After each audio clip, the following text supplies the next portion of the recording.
Сәлем достар, бүгін тауықпен кеспе сорпасын жасайтын боламыз.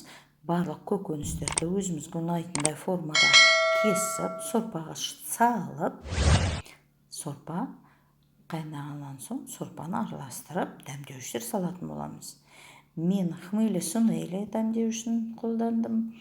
Ұнтақталған қара бұрыш және де тауыққа қосылатын дәмдеуіш, тауыққа арналған.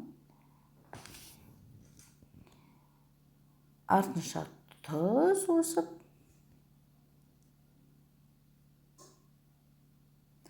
лавр жапырағын қосып,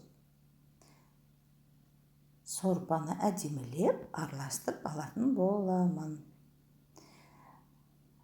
Сонан соң жұмыртқа жарып, қамыр илеп, қамырды жайып, кеспе кесетін боламыз. Кеспені қайнап тұрған сорпаға салып алып, піскен кеспені ыдыстарға салып, үстіне сорпа қойып береміз. Астарыңыз дәмді болсын.